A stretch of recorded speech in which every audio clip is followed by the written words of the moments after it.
Halo teman-teman semuanya. Jadi kenalin kita dari Kriminologi UI sama gue Daud, gue Ryan, gue Fatih. kita dari Kriminal Podcast. Oke, jadi karena ini adalah episode pertama kita, kenalin kita bertiga adalah host dari Kriminal Podcast. Di mana kedepannya kita akan membahas isu-isu dan konsep-konsep kriminologi yang pernah kita pelajari sebelumnya. Benar banget. Jadi sebenarnya udah cukup banyak isu-isu dan kasus-kasus dari kriminologi yang pernah kita pelajarin, dan menurut gue itu cukup menarik juga. Apalagi kriminologi. Nah, Jelas. itu dia. Dan hari ini kita akan membahas isu-isu kejahatan visual yang ada terkhusus di platform YouTube. Benar, dan bagaimana media itu mempengaruhi perspektif masyarakat terhadap isu-isu kejahatan yang terjadi. Bentar. Tapi menurut gue topik ini cukup berat sih buat kita bahas. Tapi menurut gue ini juga penting buat semua masyarakat tuh tahu. Dimana juga sekarang udah ada dunia digital yang dapat mempengaruhi perspektif masyarakat gitu, sudut pandang masyarakat dalam melihat kejahatan gitu. Benar, itu penting banget sih, karena media ataupun video yang dapat YouTube tuh bisa berdampak untuk kita semua. Nah, ada tapinya nih. Apa tuh? Nah, kadang-kadang media-media platform seperti ini malah jadi korban blame game yang dimana platform yang disalahkan oleh masyarakat kayak gitu, karena konten-konten negatif tersebut. Ya wajar sih itu respon masyarakat ya. Iya. Benar, itu biasanya sih yang kita pelajari itu disebut dengan media panic gitu kan. Tuh. Dimana media itu dijadikan kambing hitam atau dijadikan yang disalahkan terhadap konten-konten ataupun isu-isu negatif yang diupload di media sosial tersebut. Berarti blame game ini termasuk di media panic. Iya, padahal sebenarnya di balik isu-isu negatif tersebut tuh banyak isu-isu sosial yang melatar belakangnya itu, seperti misalkan bullying, penembakan, ataupun isu-isu masalah sosial yang lainnya gitu. Oh, jadi sebenarnya cuma gara-gara video YouTube doang kadang kita tuh suka gampang banget ngejudge ya, padahal kita nggak tahu aslinya tuh gimana.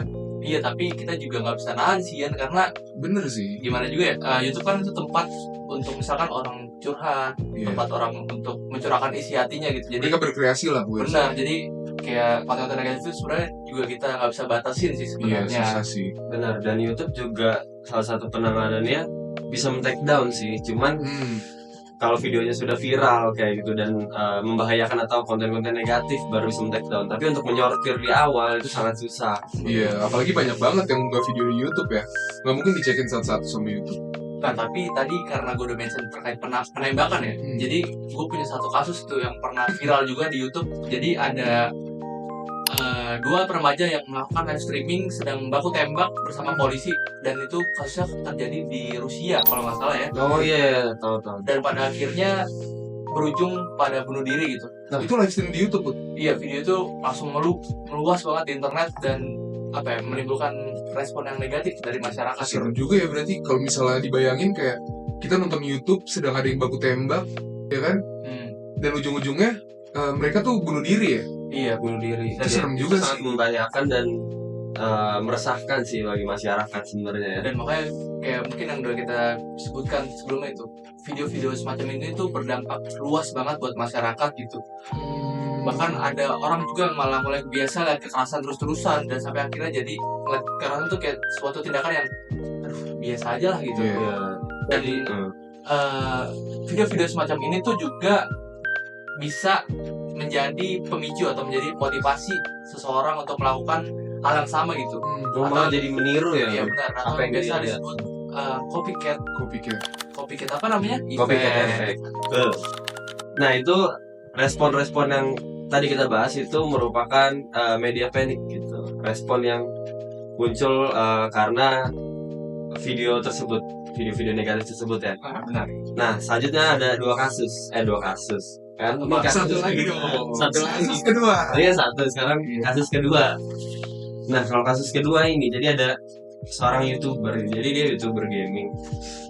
Nah, dia tuh live streaming game GTA 6. Tapi di balik itu dia sebenarnya melakukan pembunuhan terhadap pacarnya. Jadi platform ini dimanfaatkan lah oleh YouTuber ini sebagai bentuk manipulasi dia, sebagai ya untuk membungkus pembunuhan ini dengan live streaming YouTube gitu. Jadi dia nge-live stream sama ceweknya, sama perempuannya, tapi sebenarnya dia mau ngebunuh pasangannya ini. Dia membunuh pasangannya, jadi dia orang nggak ngeliat di balik permainan itu ada apa gitu. Orang taunya dia lagi live streaming GTA 6, tapi di balik itu dia sebenarnya membunuh pacarnya. Parah juga ya berarti ya. Ya, ini salah satu hal yang unik sih dan bentuk nyata dari Iya. bagaimana video YouTube atau unggahan live streaming itu bisa dimanipulasi gitu. Benar. Dan dia memanfaatkan kemajuan digital atau kepamorannya lah dalam sebagai YouTuber itu untuk memanipulasi masyarakat, orang-orang banyak agar apa ya, itu tuh terlihat jadi hal yang biasa aja dan Iya. live streaming biasa aja gitu, bukan Iya. sebagai suatu hal yang pembunuhan lah. Dan apalagi ini Jadi dia normalisasi. dinormalisasi dan susah dicari kebenarannya gitu, karena mungkin masyarakat yang melihat live streaming ini ya taunya Konten. iya YouTuber ini sedang konten lagi bikin video main game gitu kan, dan tapi dia di balik itu melakukan pembunuhan. Nah itu yang mungkin bisa jadi pelajaran juga buat penegak hukum ya, agar melek terkait dunia-dunia digital ini yang dimanfaatkan oleh pelaku-pelaku kejahatan seperti itu. Jadi kita kasih pesan juga ke penonton untuk lebih bijak dan cermat dalam menggunakan media sosial gitu untuk menyaring konten-konten atau informasi lainnya gitu. Jadi kalian jangan asal menjudge saja apa yang dilihat, tapi kalian harus bisa mengkritisi juga kayak gitu, apa yang dibalik cerita-cerita atau video yang kita lihat tersebut kayak gitu. Bener banget, karena sekarang yang namanya udah teknologi itu udah berkembang banget, udah berkembang pesat gitu, dan bisa disebut juga media digital ini sebagai pisau bermata dua gitu, dimana satu sisi bisa bermanfaat, satu sisi juga bisa berdampak negatif seperti yang mungkin konten-konten sebelumnya udah kita bahas gitu. Iya. Dan kita sebagai prosumer ataupun pencipta konten dan juga penikmat konten itu harus lebih bijak lagi dalam menggunakan media sosial gitu, agar kedepannya mungkin konten-konten yang kita upload itu dapat berdampak luas dan bermanfaat bagi seluruh masyarakat Indonesia. Betul Seperti banget. podcast kita nih, bercanda. Criminal Podcast. Oke, mungkin teman-teman sekian pembahasan kita terkait media pada episode kita yang pertama ini. Mungkin kurang lebihnya mohon maaf, terima kasih nggak bisa bikin presentasi ya. Kita bikin tagline dulu kali ya. Apa? Bijak cermat. Nah, Menarik banget sih. menarik banget. Bijak, cermat, beretika. Iya lagi. Coba 1, 2, 3 kali ya. Boleh. Criminal Podcast.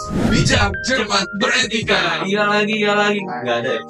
Oke, buat teman-teman semuanya jangan lupa like, komen, dan subscribe. Betul. Dan kalau teman-teman ada isu-isu menarik yang mau dibahas di podcast kita, boleh banget komen di bawah ini biar podcast kita itu jadi podcast yang interaktif gitu dan sesuai request penonton semua. Jangan lupa buat sponsor. Calling. Calling.